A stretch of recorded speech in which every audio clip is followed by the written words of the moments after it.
grande Constantini, que também angariou aí a admiração da Flávia Lefebvre. Aliás, nós somos uma comunidade aqui, um elenco que é tão bacana. Flavinha, querida, eu quero já começar com a boa notícia.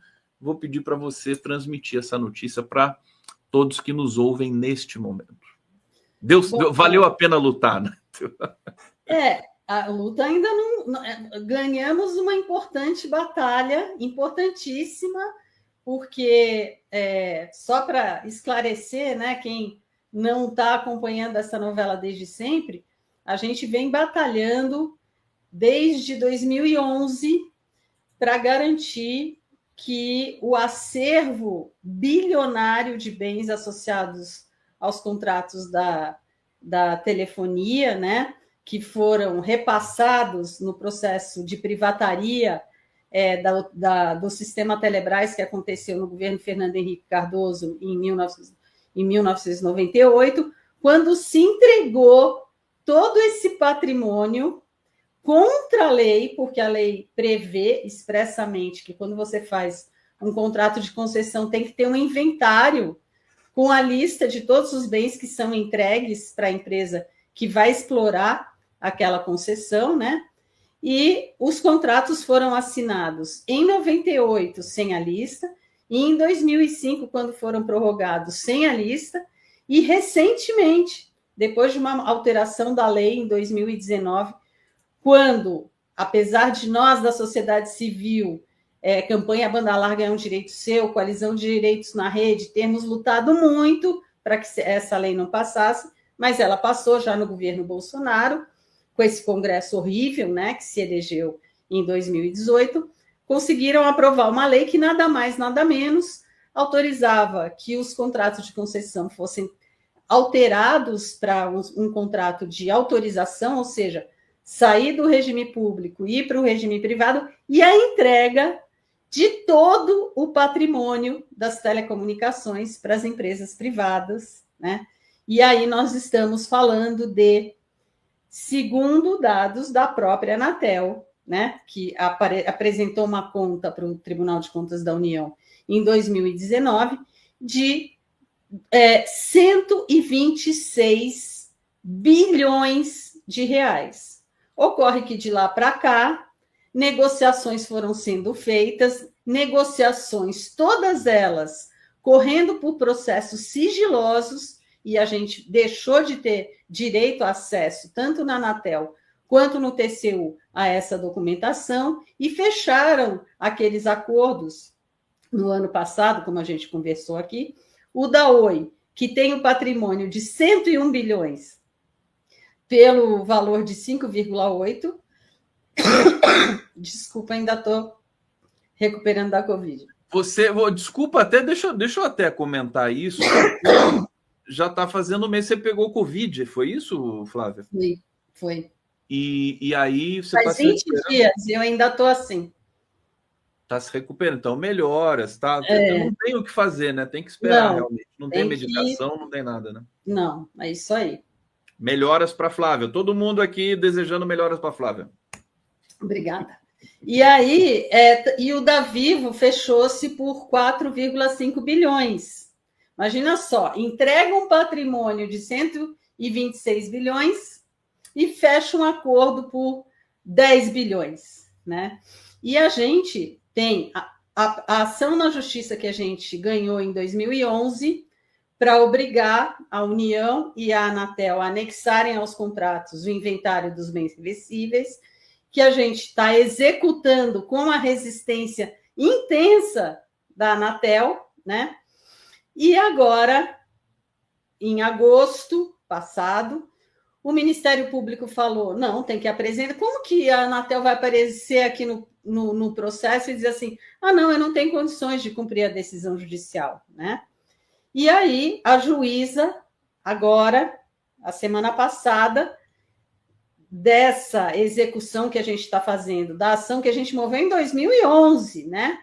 Falou o seguinte, não, Anatel, apresenta aí os dados e palavras da juíza, apresente de modo que as organizações que estão promovendo essa execução possam acompanhar, vou abrir aspas aqui, ponto a ponto, dos bens que integram esse acervo.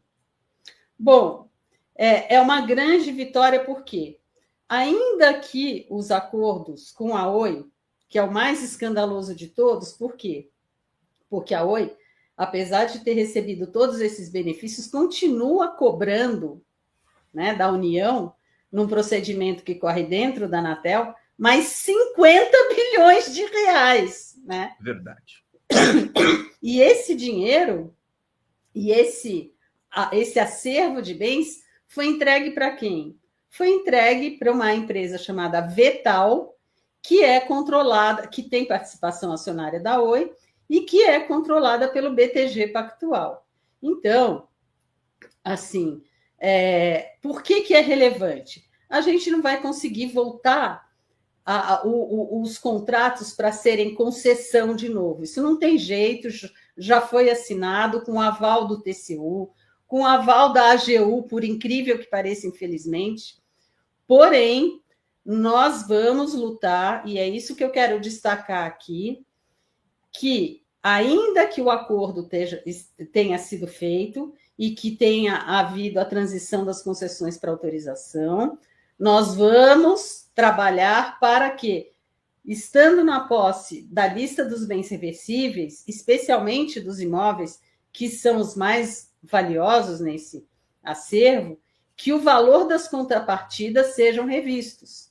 E isso será possível, sim, porque as empresas, a Vetal, que recebeu esse patrimônio, ela se comprometeu a fazer investimentos de 5,8 bilhões em data center, cabo submarino, conexão às escolas, etc. Aonde ela quiser, por incrível que pareça, desvinculado de nenhuma política pública. Então, o que a gente quer?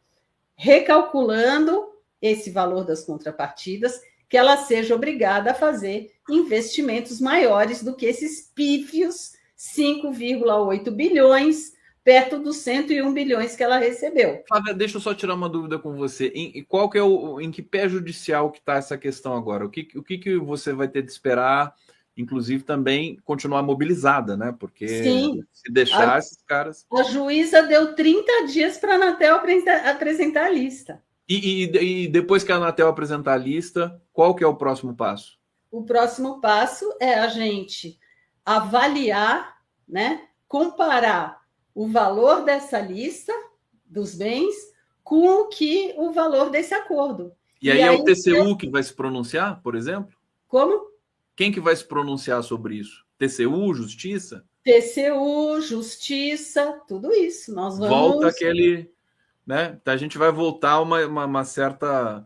um caminho que vai demorar um pouco, né? E isso com relação tanto à Oi, ao acordo que foi feito com a Oi, quanto com o acordo da Vivo também.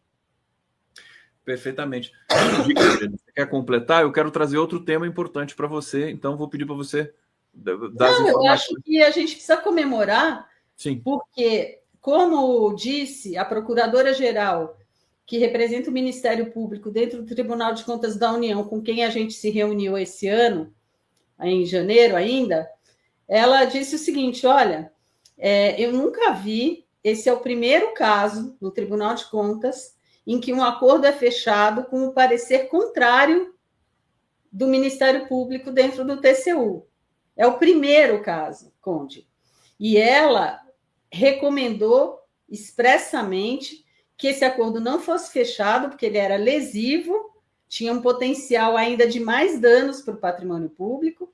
Ela também não teve acesso a todos os dados, ressalto aqui o que muito me impressionou. Eu achei que ela tivesse tido acesso a alguns dados e não teve. Então, essa história é muito opaca, muito obscura, e ela merece, e essa decisão que saiu agora ajuda a gente a lançar luz e fazer cumprir o princípio da publicidade para a administração pública que está na Constituição Federal.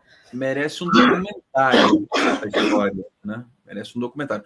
Flávia Lefebvre, aqui no Giro das Ostras, chegando muitas mensagens aqui para a Flávia, daqui a pouco eu vou ler para toda a comunidade aqui.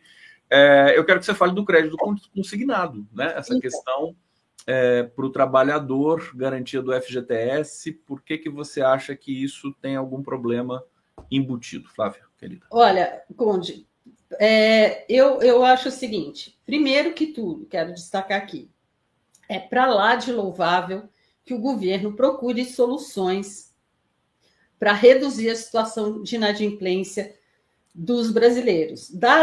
Vou dar alguns dados aqui.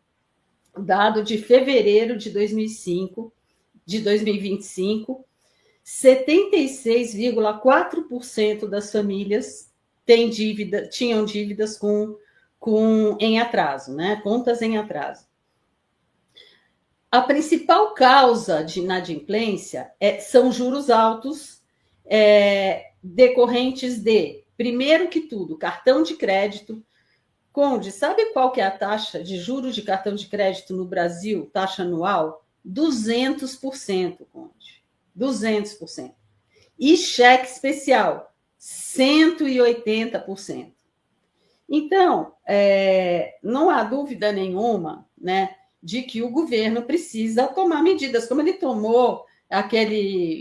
colocou aquele desenrola, tudo, mas não foi suficiente. Agora, por que são problemáticas essas duas medidas provisórias que estão casadas, que é a medida provisória 1.290, agora de 2025, que autoriza se retirar para pagamento de dívidas. Dívidas com quem, Conde? Com os bancos. 10% do fundo de garantia e 100% daqueles 40% de fundo de garantia, de multa de fundo de garantia por demissão sem justa causa. E aí tem a medida provisória 1.292, agora de fevereiro, que é o crédito consignado, que permite, né, que se comprometa 35% da renda do trabalhador para pagamento de crédito consignado. Ah, mas os juros vai ser muito pequeno. Ok, a gente tem uma estimativa, porque a medida provisória não colocou um limite, né? A gente tem uma estimativa que o crédito consignado para o setor público tem tido uma taxa de juros em torno de 2,8%, que é o que aconteceu em 2024, e que estima-se que nesse crédito consignado para trabalhadores que tenham carteira assinada, e aí a gente tem que lembrar que tem um monte de gente aí que não vai ser contemplado, porque não tem um contrato de trabalho pela CLT, né? E que os juros possivelmente será em torno de 1,6%, 1,8%. Sim, são juros baixos. Só que o que vai acontecer, e já aconteceu, você viu, a quantidade de gente que já consultou essa modalidade de crédito, né? 40 milhões de simulações. Exatamente. Para que as pessoas querem essa grana? Para pagar a dívida que elas têm. E com quem é a dívida que elas têm? Com os bancos. Então, é bom para o banco, né? O banco vai emprestar dinheiro barato para elas pagarem os juros altos que elas estão devendo para os bancos. Entendeu, Conde? Então, assim, e depois, da onde que vai sair esse dinheiro também? Do fundo de garantia. Qual que é o objetivo do fundo de garantia? Entre outras finalidades, como garantir da segurança para o trabalhador, é garantir o financiamento da casa própria. Porque quando você, trabalhador de carteira assinada, você vai comprar um imóvel, você tem direito a sacar o fundo de garantia para conseguir pagar o seu imóvel, né? Então, o que vai acontecer? Vai se começar a reduzir esse recurso, né? Se muita gente começar a usar como garantia desses créditos consignados o valor do FGTS, né? E o valor das multas, 10% do saldo e 100% da multa, para pagar os bancos, né? Então, e aí, se você pensa que, de acordo com o IBGE, a renda média do brasileiro no quarto trimestre de 2024 é de R$ 3.326, você pega 35%, que é o que pode ser comprometido, né, do salário do trabalhador, salário bruto, né? Do salário bruto. E você vai ver que a conta não vai fechar para o cara pagar aluguel, luz, água, que estão caríssimos, gás.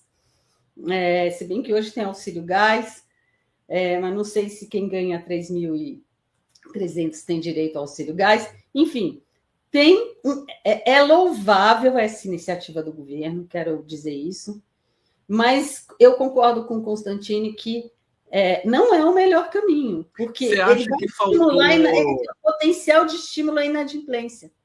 Faltou algum estudo?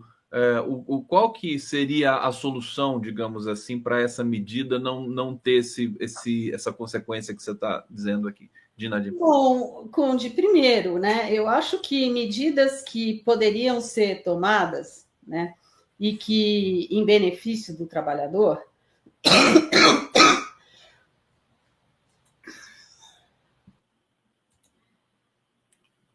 Opa, toma uma aguinha. Deixa eu aproveitar até porque o pessoal aqui, olha só, o Tília está dizendo melhoras Flávia querida, de Macaé, do Rio de Janeiro, Diana Teles, melhoras Flávia, Osmar Lima da Silva Mazinho, melhoras Flávia, José Luiz Coimbra, melhoras para Flávia. Olha, com tudo isso de desejo aqui de melhoras, agora você vai melhorar.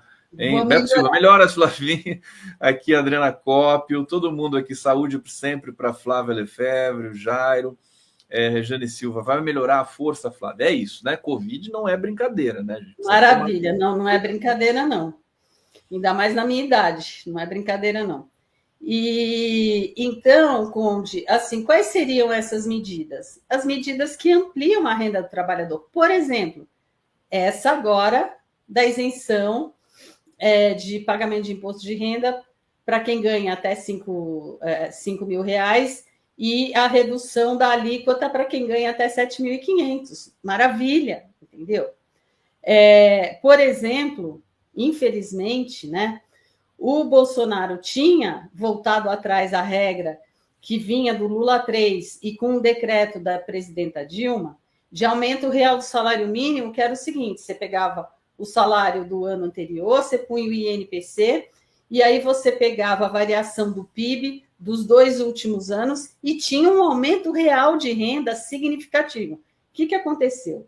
O governo agora, para cumprir, agora no final do ano, o arcabouço fiscal, mudou essa regra, né? Então ficou salário do ano anterior, INPC, e limitou, né, o aumento real, o percentual de aumento real, a 2,5%, que é o limite do arcabouço fiscal. E que opera, por exemplo, já significou um aumento do salário mínimo menor do que poderia ter sido nesse ano, né? Outra medida, não é possível a gente operar numa taxa de Selic de juros públicos de 14,25%, né? Num cenário de inflação de 4,5%, quando muito, se a gente chega lá, né? Então, por quê? Porque o juro real é a diferença entre a taxa Selic e a inflação. Então, a gente está com um juro real altíssimo, um dos maiores do mundo. A gente disputa, vai trocando de lugar com a Rússia e com a Argentina, sabe? Então, é uma medida de alívio, sem dúvida nenhuma, porque você ter 70 e... quantos que eu falei? 6% das famílias, né? Endividadas, 76,4%. Agora, em fevereiro de 2025, de famílias endividadas, é uma situação desesperadora, a gente sabe muito bem. Isso limita muito o desempenho das famílias e a dignidade das famílias, claro, né? Para comprar alimento, para tudo. Porém, infelizmente, esse alívio está sendo feito, mais uma vez, com o recurso dos trabalhadores. Que fique bem claro isso. E em benefício dos bancos. E como é que vai acontecer, de acordo com a medida provisória? O empregador vai reter o valor, vai passar para a Caixa Econômica Federal, e a Caixa Econômica Federal vai distribuir esse dinheiro entre as instituições financeiras que tiverem incluídas nesse sistema, e isso sem falar no problema em que eles vão poder recolher dados da gente absurdamente com essas simulações todas, infelizmente, esses dados para promover uma discriminação justamente na concessão de crédito. Recebendo Moisés Mendes aqui no Giro das 11. Obrigado, Moisés, querido, seja muito bem-vindo. Eu vou me despedindo da Flávia aqui, porque hoje o giro está um pouco espremidinho, assim, porque nós temos um convidado a mais e a gente faz esse rearranjo aqui. Obrigado, Flávia Lefebvre. Tem uma surpresa da Flávia, que não deu tempo hoje, mas semana que vem nós vamos falar do balé. Ah, não, isso aí era uma conversa... Só nossa. Não, por isso que eu não falei hoje também, que eu quero conversar com você antes. Então, quem sabe, se a Flávia autorizar, a gente fala, senão a gente não fala. Um beijo, querida Flavinha. Até mais. Beijo, querida. gente. Boa semana para todos. Abraço, Moisés. Até mais. Abraço, Flávia. Eu vou querer saber depois. Vou perguntar para o Conde. Não sei se ele vai poder me contar. Para o Moisés eu conto. Pode contar. Tá bom.